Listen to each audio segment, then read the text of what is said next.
Les jeux Mutorere et Pong-Haki sont des jeux similaires de type blocage. Commençons par le jeu Mutorere. Celui-ci a été développé par une tribu maori qui vit le long de la côte est de l'île du Nord de la Nouvelle-Zélande. Autrefois, on jouait à ce jeu en dessinant la planche de jeu sur une pierre avec du charbon de bois ou encore en la dessinant sur le sol. On y jouait avec des cailloux et des coquillages. Le jeu Mutorere est particulièrement adapté pour des enfants âgés entre 6 et 9 ans grâce à la simplicité de ses règles et au nombre restreint de possibilités.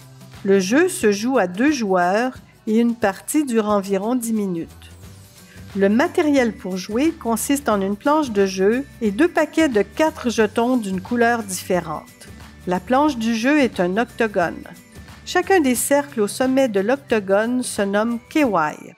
Le cercle central se nomme Putai.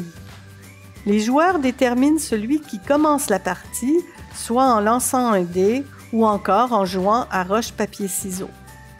Chaque joueur place ses 4 jetons sur des cercles adjacents, laissant le cercle central, le Putai, vide. Les jetons de chaque joueur sont placés sur les intersections les plus près de celui-ci. Le but du jeu est de bloquer son adversaire. À tour de rôle, les joueurs déplacent un de leurs jetons. Il y a 3 déplacements possibles.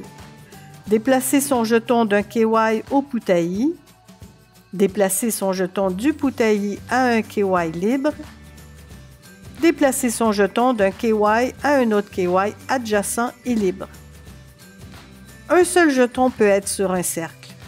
Les déplacements ne peuvent être faits que par des jetons qui sont adjacents à un jeton de l'adversaire. Le gagnant est celui qui réussit à bloquer l'adversaire de sorte qu'il ne peut plus déplacer ses jetons. Le jeu chinois Pong-Haki est bâti sur le même principe que le jeu Mutorere. Cette fois, le jeu Pong-Haki nous vient de Chine. Il s'appelle aussi les 2 pierres puisque chaque joueur possède 2 jetons.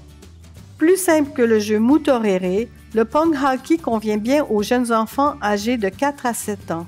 Il se joue aussi à 2 joueurs pour une partie d'environ 5 minutes. Pour y jouer, nous avons besoin d'une planche de jeu et de 2 jetons de chacune de 2 couleurs. Tout comme le Mutorere, on place d'abord les jetons aux extrémités de la planche de jeu, puis on détermine le premier joueur. Le premier joueur possède toujours les jetons situés aux pointes de la planche de jeu. Le premier joueur déplace un de ses jetons sur la case du milieu, puis, à tour de rôle, les joueurs déplacent un jeton en suivant une ligne vers une case libre. Le gagnant est celui qui réussit à bloquer son adversaire qui ne peut plus déplacer de jetons. Grâce à sa planche de jeu et au déplacement des jetons sur celle-ci, le jeu permet de travailler les relations spatiales. Le jeu fait appel à des fonctions cognitives de haut niveau qui sont aussi mobilisées lors de la résolution de problèmes. Ainsi, durant la partie, le joueur doit anticiper les prochains déplacements qu'il pourrait faire. Cela fait appel à ses habiletés de planification.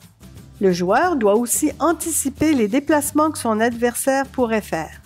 Le joueur doit ainsi se décentrer de ses propres déplacements pour penser à ceux de l'autre joueur. Ces habiletés de planification et d'anticipation sont aussi mises en œuvre lors de la résolution de problèmes mathématiques. Pendant le jeu, que ce soit lorsque 2 joueurs jouent ou qu'un adulte joue avec un élève, l'adulte peut poser des questions au joueur. Pourquoi as-tu choisi de déplacer ce jeton? Aurais-tu pu en déplacer un autre? Lequel? Pourquoi? Qu'est-ce que ton adversaire aurait pu faire?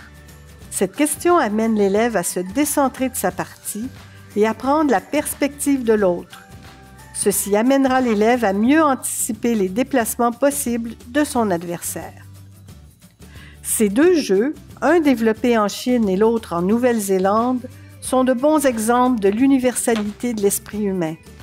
Ces 2 jeux reposent sur les mêmes bases de déplacement et de blocage. Seuls diffèrent le nombre de jetons et le nombre de cases. Ce type de jeu est intéressant tout particulièrement dans des classes multiniveaux, comme les classes d'accueil. Ainsi, tous les élèves de la classe peuvent jouer à une version du jeu adaptés à leur niveau. Bonne partie et amusez-vous bien!